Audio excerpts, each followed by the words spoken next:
Hello friends, this video on biomolecules part 2 is brought to you by examfear.com. No more fear from exam. Let's start our chapter with carbohydrates or called saccharides.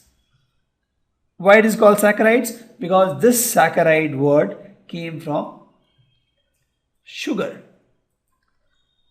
And carbohydrates, they taste sweet.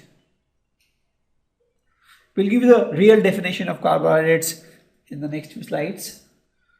So carbohydrate is an organic compound comprising only of carbon, hydrogen, and oxygen. This is a very broad definition. This doesn't cover the actual carbohydrate definition, but just understand the carbohydrates will have carbon, hydrogen, and oxygen.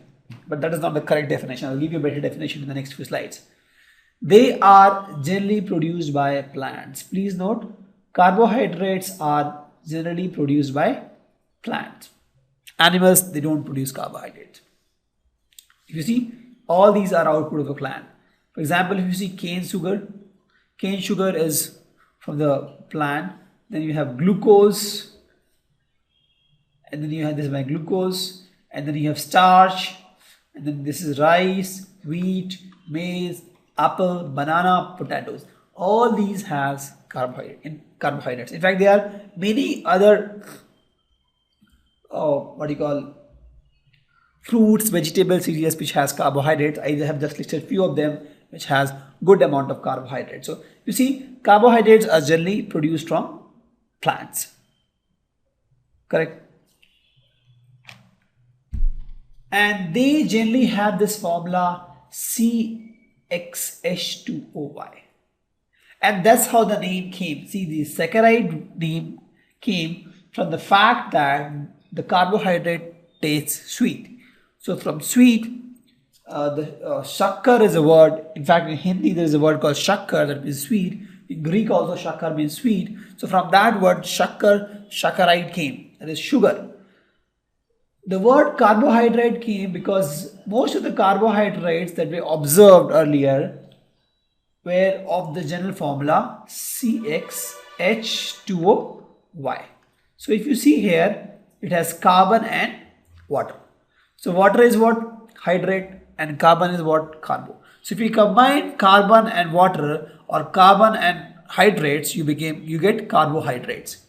So carbohydrates were considered, please note this is in bold, were considered as hydrates of carbon. But that is not the correct definition. We have got a better definition now. But earlier, carbohydrates were considered hydrates of carbon.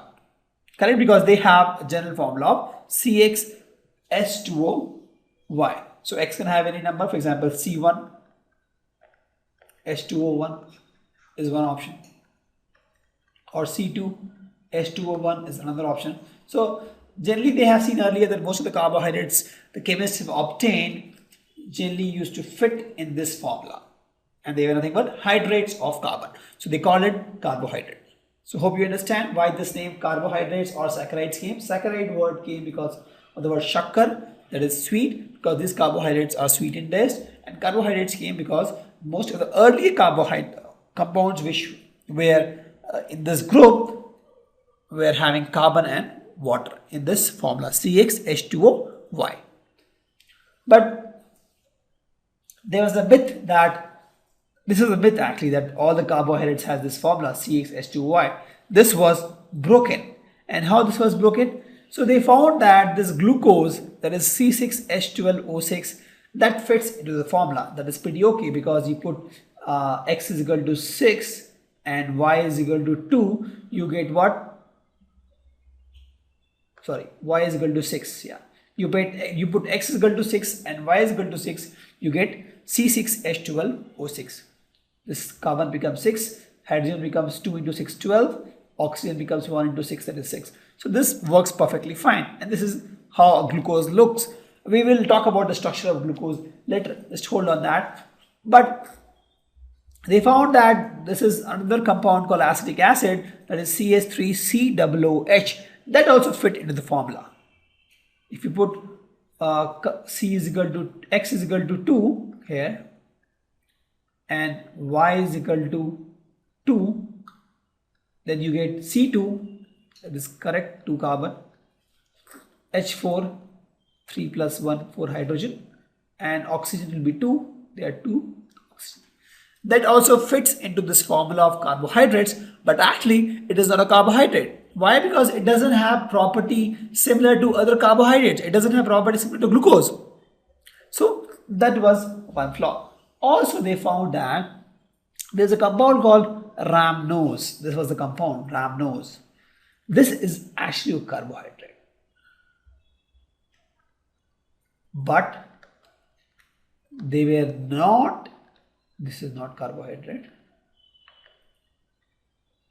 So the chemists were not able to fit this in this formula, CxH2OI. If you try this, if you put x is equal to 6 here, y is equal to, it won't fit in. If you put y is equal to 6 here, this becomes H12, but O has to be 6. It doesn't fit into the formula. So they found compound which are carbohydrates, for example rhamnose, which doesn't fit into the formula of CxH2OY, and they also found compounds like acetic acid which fit into the formula of CxH2Y, but they were not carbohydrate. So it clearly proves that this myth or this old definition of carbohydrates, that is hydrates of carbon, is wrong. So there was a need for a new, better definition of carbohydrate. So what happened? These chemists did a lot of experiments and they found a better definition of carbohydrates. So the new and better definition is they are optically active. Please note, they are optically active polyhydroxy aldehyde or ketone. They are optically active polyhydroxy aldehyde and ketone. Please remember this 4 words. They are optically active, they are polyhydroxy, and they are either aldehyde or ketone. Or compounds which produce such compounds on hydrolysis, right? So even if a compound X is not optically active polyhydroxy aldehyde or ketone, but on hydrolysis, if it produces such kind of compound, that compound is also called carbohydrates. So carbohydrates are compound which are optically active polyhydroxy aldehydes or ketones, or the compounds which produce such units on hydrolysis. Correct. So if you see here, fructose is one example. If you see here, this is a ketone group here, and polyhydroxy means at least 2 hydroxy, right? That means OH group at least 2 or more than 2. So if you see, there are more than 2 OH group. In fact, 3, 4. Correct. Similarly here, if you see this glucose, this is what COH group, this is aldehyde group, where this was a ketone group, the aldehyde group here, and more than 2 OH group. If you see ribose here, ribose has again aldehyde group, this is aldehyde groups, and more than 3, there is 4 OH group. If you see erythrose here, 1, 2, 3 OH group, and there is a aldehyde group. If you see glyceraldehyde, there are 2 OH group and there is a aldehyde group. Correct. So carbohydrates are optically active polyhydroxy aldehydes or ketones. Now you must be wondering why glyceraldehyde is the smallest carbohydrates. Why I don't have carbohydrates with 2 carbons or 1 carbon? The reason why, see, the definition says that you should have 2 or more than 2 hydroxy group. So let's assume there's a 1 carbon and I put 2 hydroxy group. So what happens, we have seen this kind of carbon, if it has 2 OH group, their bulky group, what will happen is that water will come out and it will become CO. So that is not possible, that won't be stable. So any minimum 2 carbon for 2 OH group. That is the minimum requirement. Now if I put 2 carbon on the 2 OH group on the 2 carbon, now I need at least 1 aldehyde or ketone group, right? So even if I put a aldehyde group here, I need 1 carbon for this. Correct? So that means the compound which I'll get as carbohydrates will have minimum 3 carbon, and that is glyceraldehyde. It has 3 carbons. Correct?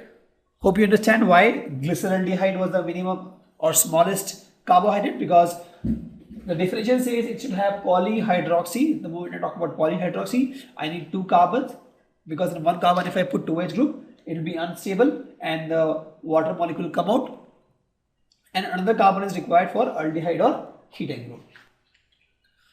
So as I have told, carbohydrates are called saccharides because they are sweet in taste. This is carbohydrate, this is sweet in taste, this is a picture of sugar, and they are also called sugars. And why this saccharide? Because this is saccharide word came from shakkar, a Greek word that means sugar. Thank you. Visit examfear.com to watch more videos, attempt free online tests, get free study materials, find tutors and mentors, and much more. Thanks once again.